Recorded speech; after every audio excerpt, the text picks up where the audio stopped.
Baik adik-adik, kita lanjutkan. Hari ini kita akan mendiskusikan ya, atau saya akan menyampaikan, nanti adik bisa direspon di lain waktu atau di lewat hubungan japri gitu ya.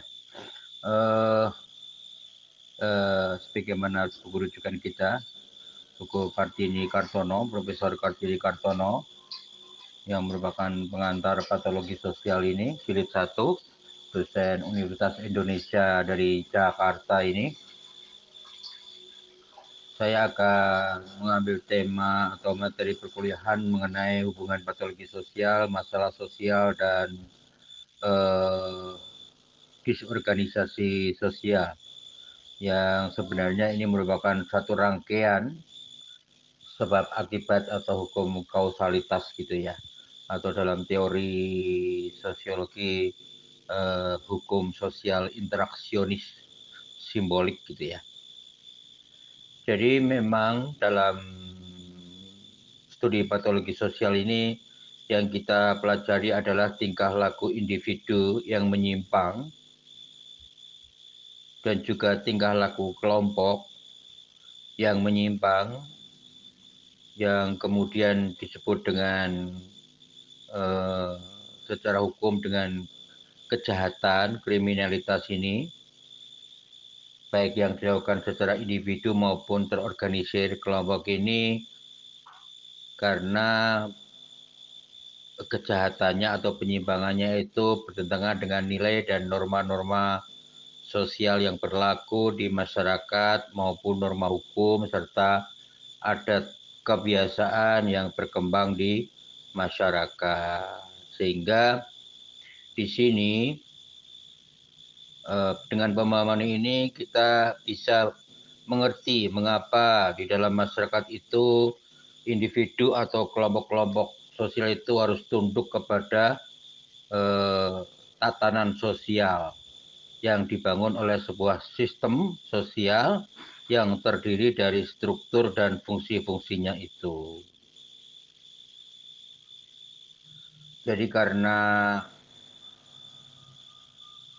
individu dan kelompok ini melanggar atau menyimpang dari tingkah lakunya dari tatanan sosial yang ada, baik kebudayaan, norma hukum, norma sosial, adat istiadat, agama, dan sebagainya itu, yang seharusnya secara ideal individu dan kelompok ini harus tunduk kepada sistem sosial itu, ya, yang sistem sosial itu ditopang oleh struktur dan fungsinya itu, maka individu atau kelompok ini disebut mengalami individu atau kelompok yang patologis atau mengalami tingkah laku sosiopatik atau tingkah laku patologis. Tingkah laku patologis ini menimbulkan apa yang disebut dengan masalah sosial atau problem sosial. Ya, jadi apa itu masalah sosial? Masalah sosial adalah kalau kita mengikuti pikirannya Gilin itu, masalah sosial itu adalah sesuatu yang dipertanyakan oleh masyarakat ya, oleh sebagian besar masyarakat yang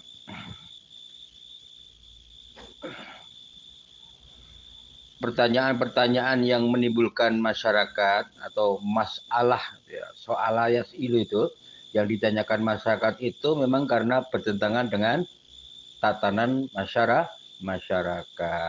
Sehingga kalau mengikuti definisinya Gilin tadi, masalah sosial adalah sesuatu peristiwa atau kejadian atau hal yang menimbulkan pertanyaan-pertanyaan di masyarakat dan membutuhkan jawaban atau solusi.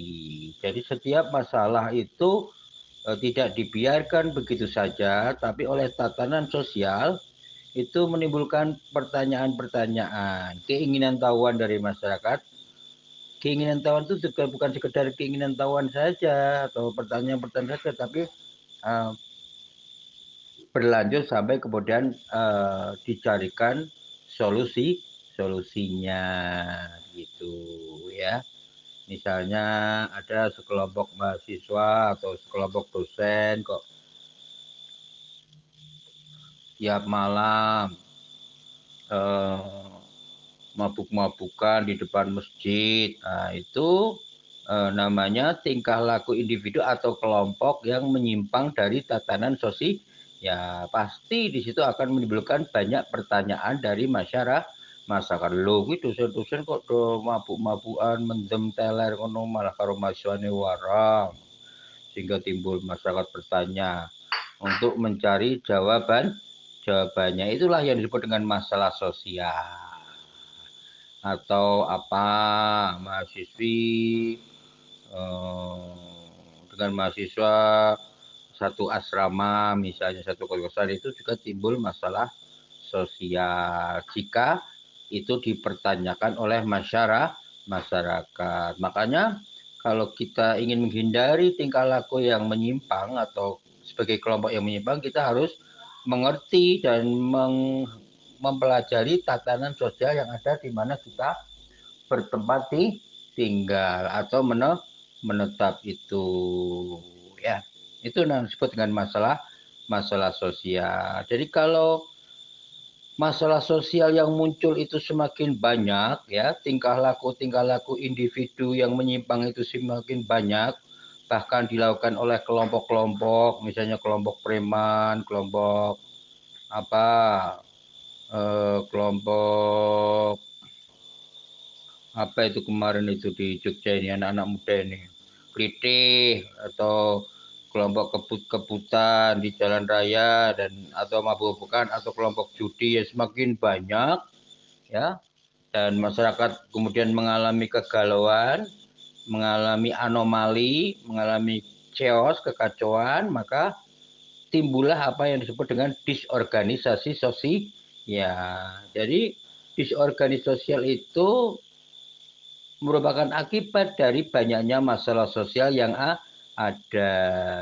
Jadi disorganisasi sosial itu adalah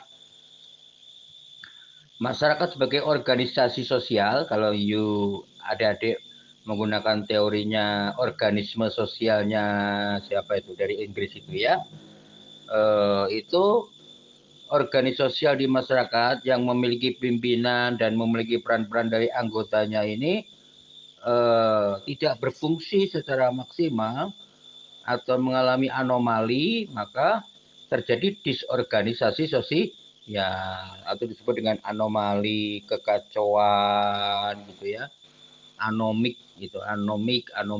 kekacauan sosial. Bisa kekacauan sosial itu terjadi dari keterbelahan masyarakat menjadi 2 kubu, 3 kubu gitu, ya, yang saling menentang gitu, ya, timbul disorganisasi ya, atau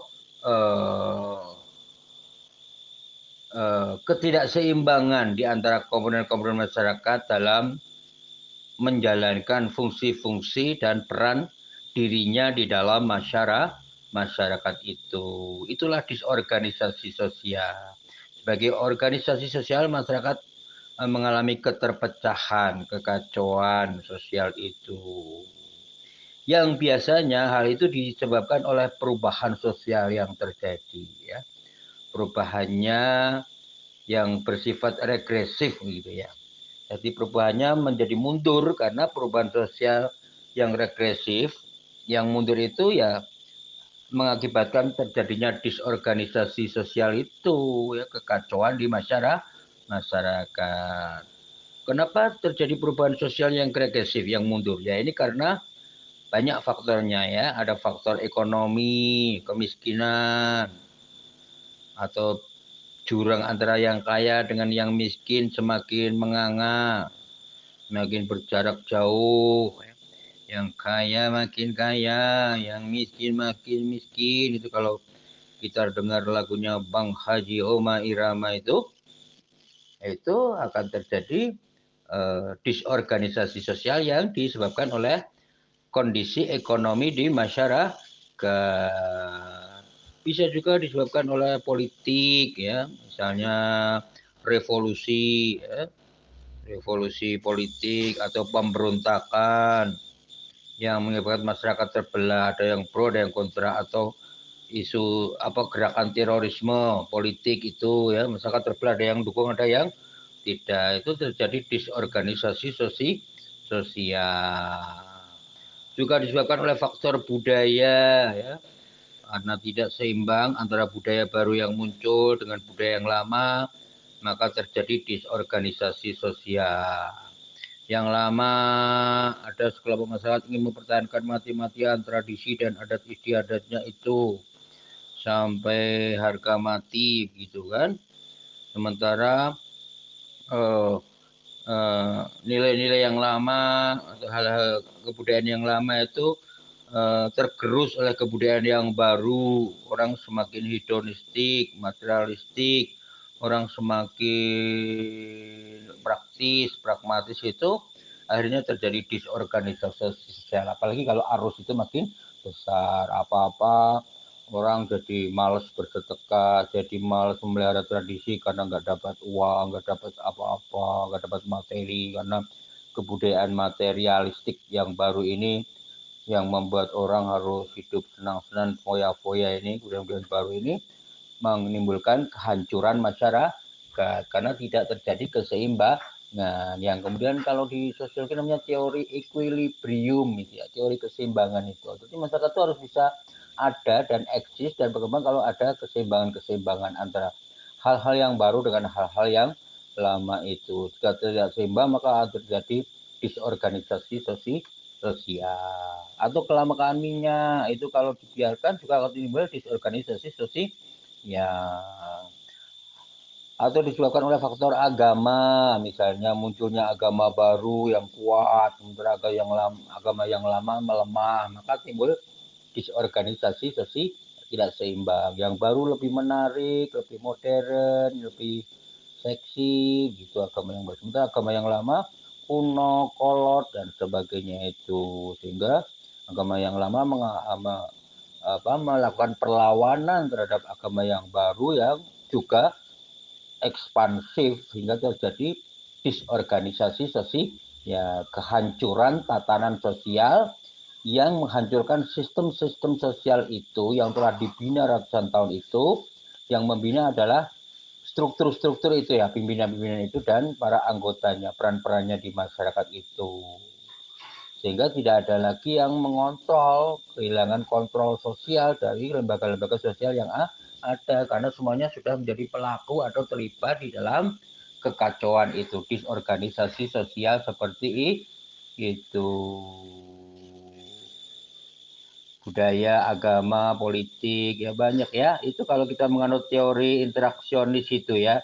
Jadi faktor-faktor disorganisasi sosial, keterbelahan masyarakat, tidak berfungsinya tatanan sosial atau sistem sosial yang ada atau struktur yang melemah ini menyebabkan disorganisasi sosial, keterbelahan masyarakat, kehancuran masyarakat yang bisa dipengaruhi oleh perubahan-perubahan sosial politik, perubahan sosial keagamaan, kebudayaan, maupun sosial ekonomi dari masyarakat.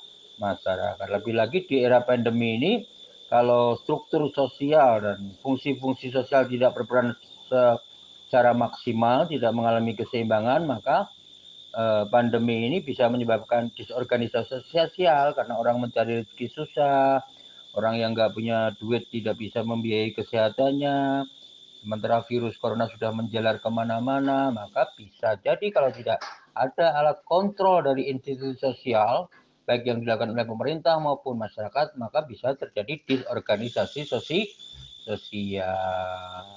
Gitu. Gitu ya adik-adik ya, apa yang saya sampaikan ini nanti kita lanjutkan di minggu depan ya. Kita akhiri sampai di sini ya, saya ada acara diskusi di luar ya. Matur suwun ya adik-adik ya, jaga kesehatan kita semuanya dan kita selalu berdoa bersama-sama ya.